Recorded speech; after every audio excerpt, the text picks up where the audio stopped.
통일선교회 길라잡이 닥터 O 닥터 K의 진단과 처방!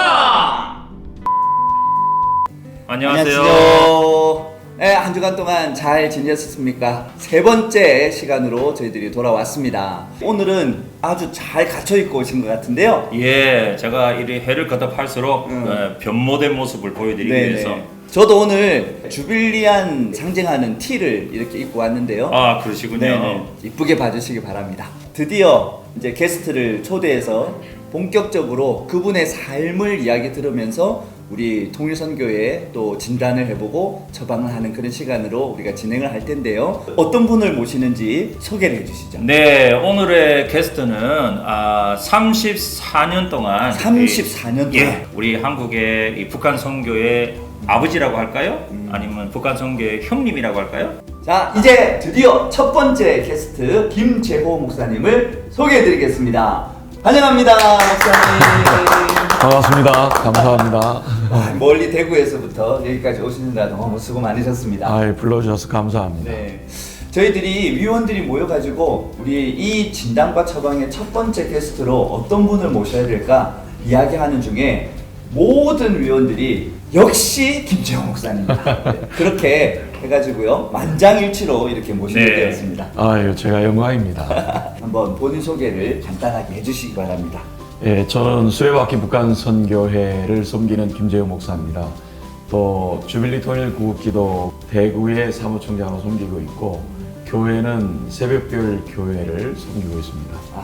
어떻게 하시다가 이 북한 선교의 길을 걷게 되셨는지.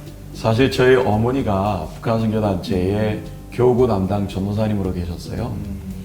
근데 어머니가 저를 놓고 기도하는 중에 환상을 보셨는데 한문 그 북녘국자를 보시고 날 보고 이제 북한 선교 단체에 들어오라고 그렇게 권유를 하셨죠. 네. 정말 어머니를 이길 수가 없어서 들어가게 된 계기가 됐습니다. 효자셨군요.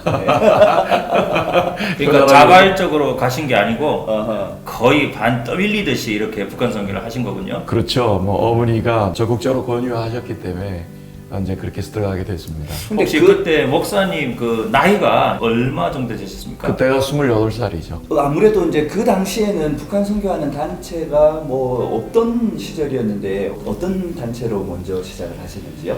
기독교 북한 선교회가 있었고요.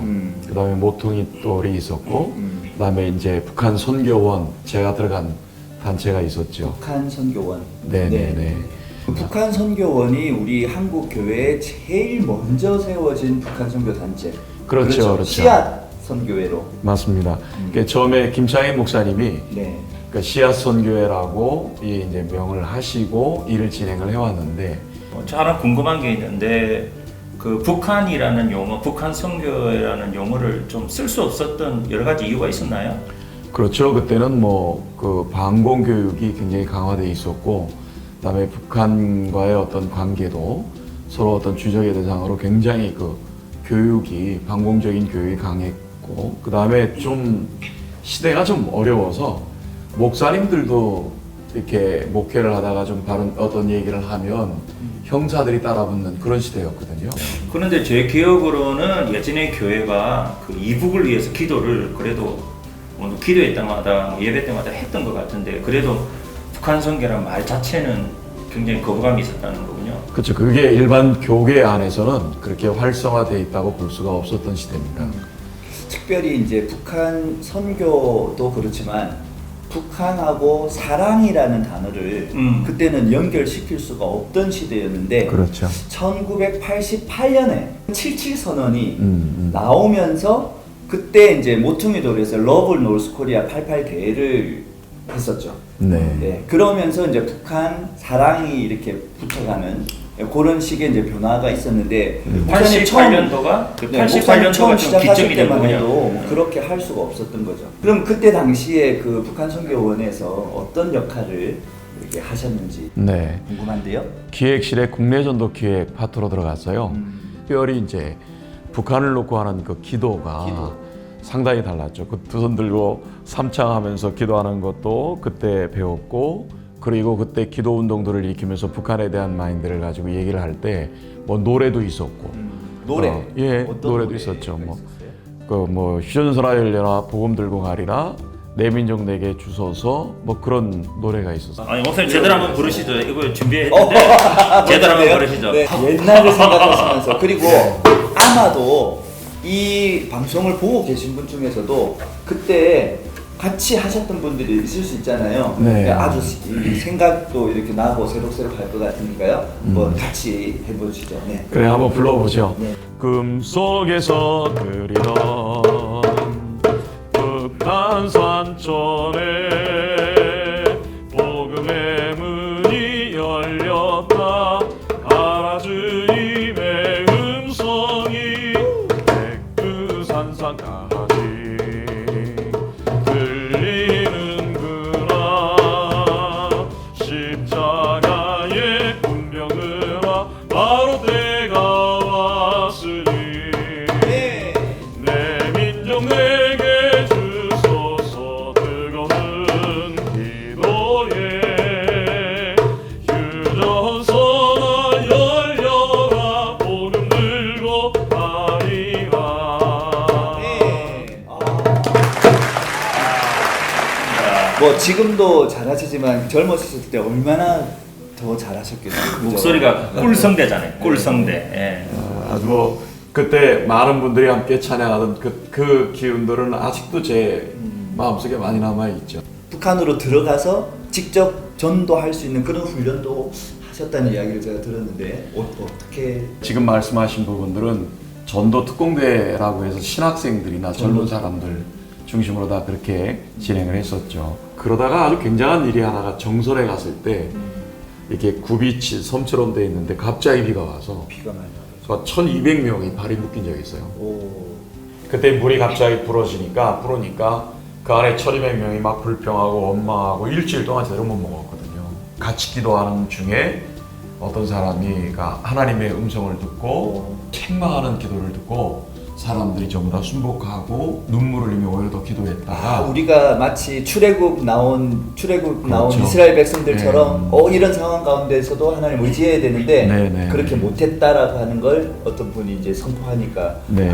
회개 운동이 일어났군요. 그래서 이제 그 급물살이 나오는 데를 세 사람을 제비 뽑기 해가지고 한 사람을 이제 선정해서 밧줄을 메고 건너가게 했는데 오. 그때 이제 해병대 특수부대 출신 목사님 그때 저도 네, 그분 완전히 그쪽 전문이었어요. 그래서 네. 밧줄을 메고 한 번 1차 시도를 했다가 실패해서 다시 나오고 두 번째 시도를 해가지고 완전 생명 걸고 네. 하신 거네요. 그래서 네. 이제 그쪽에 밧줄을 메고 뗏목을 급하게 만들어서 12명씩 사람을 태워서 밧줄을 이렇게 잡아가지고 건너서 그 1200명이 다 건너간 거예요. 그 다음에 이제 평신도들은 이제 구국성이라고 3.1절이나 8.15나 이런 데를 기간을 잡고 그렇게 이제 집회를 했었죠.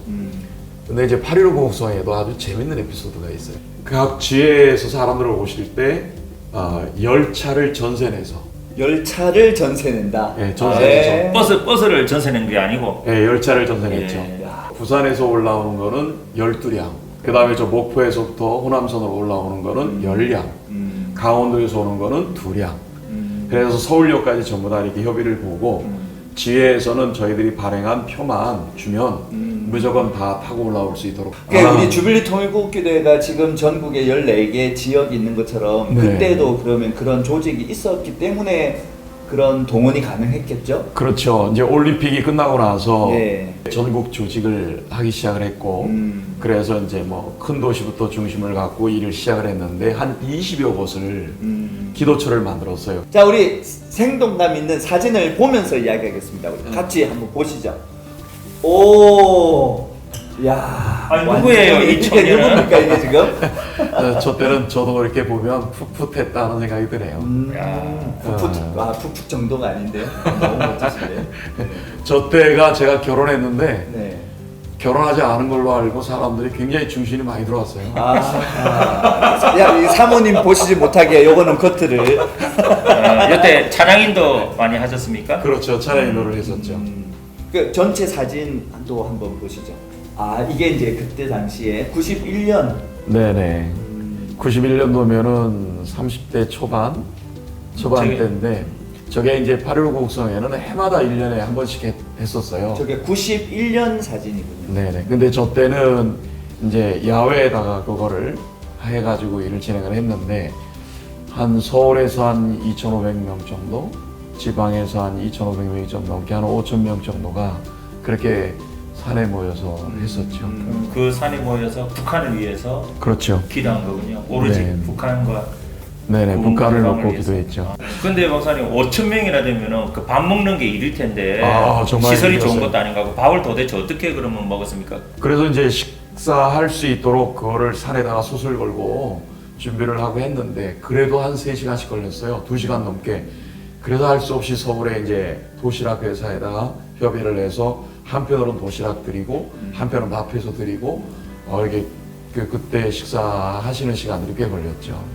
그런 어떤 운동들이 한국 교회에 굉장히 중요한 어떤 역할이나 또 영향을 미쳤을 것 같은데 한국 교회에 어떤 역할을 이 집회나 이런 훈련들이 하였을까요? 그러니까 제가 지금 생각해 보면 그때 당시에 그런 기도 운동이 굉장히 소중했고 그런 기도 운동 때문에 오늘이 있지 않을까 하는 생각을 해요. 특별히 이제 그 기도 운동을 하면서 생각의 전환이 오기 시작을 했을 텐데 당시에 북한을 선교한다는 생각이 그렇게 흔하지 않았거든요. 그렇죠. 근데 이제 전국적으로 기도 운동이 일어나고 그리고 북한을 놓고 같이 기도하기 시작을 하다 보니까 북한도 선교할 수 있는 대상이라고 하는 것을 인식하기 시작한. 그러니까 기도 때문에 생각에 전환이 왔다라고 볼 수 있는 점이 하나가 있고 굉장히 또 하나 귀한 건 뭐냐면 그러니까 하나님의 일꾼들이 세워지는 데는 그 기도 없이 세워지지 않아요. 그렇죠. 예, 그러니까 그만큼 기도가 있었기 때문에 하나님의 사람들이 세워지는 거라고 저는 확신하고 있는데 그래서 그 기도를 심은 대로 일꾼들이 생겼고 그리고 그 일들을 지금도 하고 있다라고 생각하는 거는 맞습니다. 벌써 30년 전에 이런 놀라운 기도 운동이 전국적으로 퍼져 있었던 기도 운동이 있었는데 왜 그게 이어지지 못했을까? 그런 어떤 아쉬움이 굉장히 강하거든요. 일단 그 북한 선교원에서 이제 조금 발전하면서 북한 선교 통일 훈련으로 다 이름이 개칭이 됐어요. 그리고 이게 전국적으로 기도회가 일어나기 시작하고 또 서울 중심에서는 금요일마다 아주 뜨거운 기도회가 일어나고 그러니까 사람들의 영적 관심도 생기고 용산에 신학교도 있잖아요. 그렇죠. 용산에 신학교, 선교신학교라고 그 신학교도 세우고 신문도 하고 세계 선교도 하고 국내 선교도 하고 북한 선교도 하고 아주 굉장했어요. 근데 이제 이런 일들에 마음을 두신 분들이 이제 재산도 기증하신 분도 계시고 그렇죠. 땅도 기증하게 되고 해서 이게 초교파적으로 용산에 있을 때는 굉장히 커진 거죠. 근데 애초에 시작이 이제 김창희 목사님이 충현교회 담임 목사님이셨으니까 그러니까 충현교회에서 이게 독립적으로 나와서 초교파적으로 운동이 일어난 건데 이제 사이즈가 이제 커지다 보니까 다시 충현교회에 귀속하려고 하는 움직임 때문에 이게 굉장히 분열이 일어났어요. 이제 김창인 목사님하고 또 그때 하셨던 부의사장 되시는 목사님하고의 관계는 마치 아버지와 아들 같은 관계였다가 이런 문제가 불거져서 재판을 하다 보니까 굉장히 좀 어려워진 거죠. 근데 어려워지면서 김창인 목사님을 상대로 이쪽이 뭐 부당하다 해서 재판을 하고 결국은 이게 각하가 돼서 다 지킬 수는 있게 됐을지 모르지만 그래도 이긴 게 되지 않았죠. 그리고 이제 국내 안에서는 그런 어떤 모습을 보면서 이렇게 확산돼 가고 있던 것들이 이게 꺾일 수밖에 없는 그런 아쉬움이 있어요. 그렇다면 우리가 다시 그런 것들을 반복하지 않기 위해서 뭐 어떤 게 필요할지 우리 닥터 K께서 한번 처방에 대한 이야기 해주시면 좋겠습니다. 기도하면 연합이 일어나더라고요. 하나됨이 일어나서 그 연합의 힘으로 이제 하나님이 일으키는데 문제는 그 축복이 주어졌을 때 이제 크게 성장을 하는 거죠. 성장하면 이 성장을 유지하기 위해서 이제 조직화되기 시작하는 거죠. 그런데 어느 순간에 뭐가 되냐면 그 성령의 연합과 기름 부으심과 이거보다도 이제 조직으로 움직이는 것이 가버리기 시작하면서 소위 말하면 이제 개인의 이권, 개인의 욕심. 왜냐하면 이게 커지니까 그 부흥을 이어나가지 못하는 그런 안타까움이 분열 이면에는 우리 모든 그런 가지고 있는 인간적인 욕심이나 그런 걸 다 내려놔야 되는데 그게 자꾸 이렇게 그걸 방해하는 것이 아닌가. 그러니까 영적인 어떤 뜨거운 운동하고 이 체계적인 조직화 이게 사실은 둘 다 필요하잖아요. 한쪽만 네. 있어가지고는 완전하지 못한데 그리고 내부에 있는 사람들은 자기의 맡겨져 있는 그 임무, 그 의무를 가지고 하나님 나라를 섬겨야 되는데 그 지도층의 어떤 변심이라고 할까요? 첫 하나님이 주신 마음을 잃어버리면 그 재정들을 사적으로 이제 이용하기 시작하고 그러면서 이제 사단이 틈을 타는 거죠. 그렇죠. 그래서 결국은 이제 무너지는 이런 상황들을 우리가 계속 또 경험하고 있다고 생각이 됩니다. 좋은 동역자들을 같이 많이 알고 지내는 게 필요할 것 같아요. 맞습니다. 실수할 수 있을 때 동역자들이 옆에서 조언을 해주고 손잡아주고 같이 갈 수 있는 일들을 엮어내는 거예요. 그러면은 좀 중심이 잃어버리지 않고 갈 수 있는 기회가 되지 않을까 싶어요. 그러니까 단지 팔로워가 아니라 진짜 함께 고민하면서 가는 그런 그룹을 만들어낼 수 있냐 없냐. 그렇죠. 이게 바로 앞으로 우리 한국 교회의 통일선교 영역에 있어서 굉장히 핵심적인 부분인 것 같아요. 사역이 먼저냐, 관계가 먼저냐. 근데 우리가 만약에 어떤 사역을 위해서 모이면 사역이 도구가 되고 관계가 도구가 되는 거예요. 근데 일을 같이 하고 안 하고를 떠나서 동역자가 되는 게 중요한 거거든요. 결국 관계가 더 중요하다는 거, 동역자들이 좀 그런 생각을 많이 하게 됩니다. 그러니까 연합이 뭔가 더 큰 일을 하기 위한 도구가 아니라 연합이 우리 북한 선교 사역의 본질이다라고 그렇지. 하는 것을 진짜 깨닫고 그것에 동의하면서 함께 모일 수 있는 사람이 힘을 모을 수 있다면 우리에게 진짜 희망이 있지 않을까 그렇게 생각이 됩니다. 전적으로 동의합니다. 그럼 그 이후에 목사님은 어떻게 하셔서 이렇게 또 사역을 이어오고 계신지? 저 역시 이제 사임을 하고 개인 목회를 할 때 기도를 계속 해온 사람들하고는 연대가 돼가지고 계속 기도회를 다녔고 같이 기도를 했고 특별히 이제 부산은 그분들이 일주일에 한 번이 아니라 두 번씩 모여서 계속 기도를 하셨거든요. 그리고 마침 또 제가 부산서도 목회를 했기 때문에 그분들하고 같이 계속 이어서 기도를 해왔죠. 그분들하고 기도해 온 지가 처음부터 지금까지니까 한 30년이 넘은 거죠. 지금 그 부산에 지금 기도회 매주 월요일마다 하는 그 할머니 기도 부대 그렇죠. 맞지요? 아 맞아요. 우리 연세가- 주례로 한번 오셔가지고 그렇죠, 그렇죠. 네, 아, 그때 거기가 너무 어떠냐, 도전이 얼마나 됐어요. 재밌냐면요. 네. 70대가 어려요.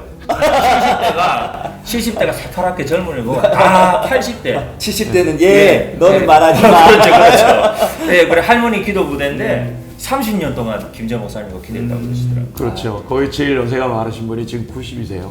그러시군요. 그런데도 지금도 기도 자리에 나오셔서 함께 기도하시고 계시고 그러다가 제가 이제 대구에 목회지를 옮기면서 대구에 있는 분들하고 다 같이 기도가 계속 이루어지면서 이제 거기서 이제 제가 수레바퀴 북한선교회를 발족하게 되었던 거죠. 그렇습니다. 네, 이기 사역은 본격적으로 이제 1기가 기도 운동을 하셨다면 이제 2기 사역은 이제 현장 사역, 중국을 중심으로 하게 된 이야기겠죠. 아마 정말 기대가 되게 많이 됩니다. 여러분 다음 주에도 꼭 봐주시기 바랍니다. 자, 우리 마무리 한번 해볼까요? 네. 목사님 처음 오셨지만 이거 네. 배우셔야 됩니다. 네, 네, 네. 자, 마무리하도록 하겠습니다. 통일선교 길라잡이 닥터 O 닥터 K의 진단과 진단과 처방!